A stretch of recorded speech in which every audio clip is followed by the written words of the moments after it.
bonjour, comment ça va? Cette histoire s'adresse à ceux qui luttent pour surmonter leur passé et sont toujours tristes à cause de cela.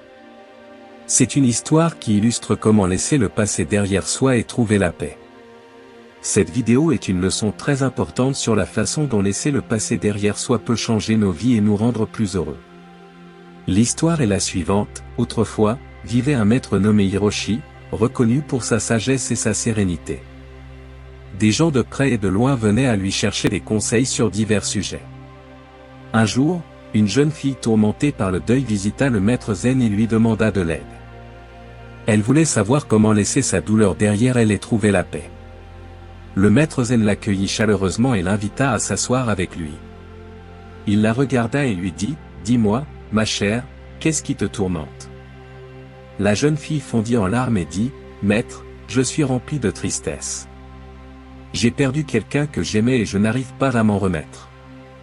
Chaque jour, je suis hanté par les souvenirs et l'agonie. Je veux apprendre à laisser cela derrière moi et trouver la paix dans mon cœur. » Le maître zen écouta attentivement, ses yeux montrant de la compassion. Il demanda à la femme de le suivre. Il l'emmena jusqu'à une rivière qui passait près du monastère.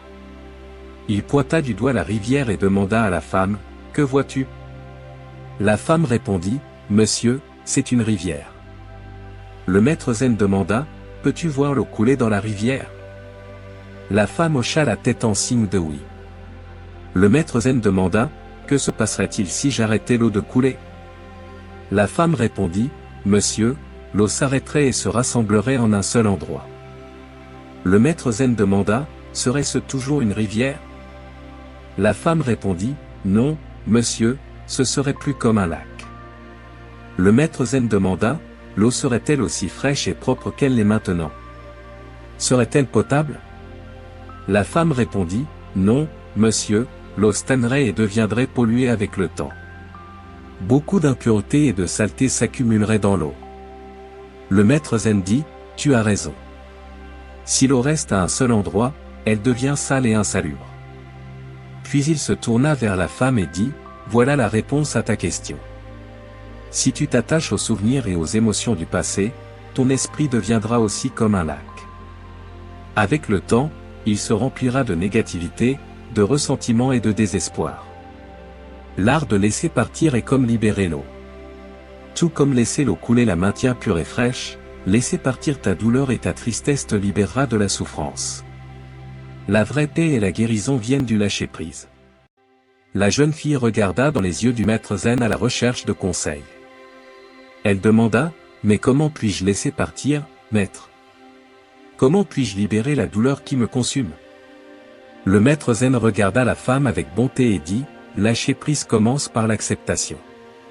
Acceptation de ce qui s'est passé, acceptation de ta douleur et acceptation de l'impermanence de toute chose. Comprends que s'attacher au passé ne le changera pas. Cela ne fera que te priver de ton moment présent et t'empêcher de voir la beauté que la vie offre encore. Pratique le pardon envers les autres et envers toi-même. S'accrocher au ressentiment et à la culpabilité te maintiendra dans un cycle de souffrance. En pardonnant, tu laisses partir la colère et ouvres ton cœur pour avancer. » La jeune fille absorba les paroles du maître zen et un rayon d'espoir brilla dans ses yeux. Avec gratitude dans le cœur, elle s'adressa au moine et dit: « Merci, maître. Je vais essayer de pratiquer l'acceptation et le pardon. J'ai maintenant compris qu'en laissant partir, je peux trouver la paix et guérir mon cœur. » Voyant cela, elle partit d'un pas plus léger. Cette histoire nous enseigne l'importance de lâcher prise dans nos vies quotidiennes. Notre vie est aussi comme une rivière qui continue de couler et de changer. Ruminer le passé, c'est comme arrêter l'eau et créer un lac. Un lac devient stagnant, pollué et insalubre avec le temps. De même, quand nous pensons trop à notre passé, notre esprit se remplit de négativité, de douleur et de ressentiment. Avancer à partir du passé, c'est comme laisser l'eau couler et restaurer la rivière. De même, quand nous laissons le passé derrière nous, nous libérons nos émotions et nos sentiments négatifs et nous devenons frais comme une rivière fluide. Avancer à partir du passé nous aide à accepter ce qui s'est passé et à nous pardonner, ainsi qu'à pardonner aux autres. L'acceptation et le pardon nous libèrent de la douleur et de la tristesse qui nous retiennent. S'accrocher au passé, au rancœur ou au regret ne fait que nous alourdir et nous empêcher d'avancer. C'est comme porter un sac à dos lourd rempli de pierres partout où nous allons. Mais quand nous apprenons à lâcher prise, c'est comme lâcher ce sac à dos et nous sentir plus légers, libres et paisibles. Lâcher prise ne signifie pas oublier ou nier ce qui s'est passé, mais cela signifie l'accepter et nous permettre de guérir. Il s'agit de laisser derrière nous les choses que nous ne pouvons pas changer et de nous concentrer sur ce que nous pouvons contrôler. Quand nous lâchons prise, nous ouvrons à de nouvelles opportunités, expériences et bonheur. Alors, souvenez-vous toujours, parfois, la chose la plus courageuse que nous puissions faire est de lâcher prise et de faire confiance que tout ira bien, car c'est dans le lâcher prise que réside notre plus grande liberté et paix. Enfin, je tiens à exprimer ma gratitude pour avoir regardé et réfléchi à cette histoire. Si vous avez apprécié le contenu, envisagez de vous abonner à la chaîne et d'activer les notifications pour ne pas manquer les prochaines vidéos. Je vous souhaite une merveilleuse journée et à bientôt.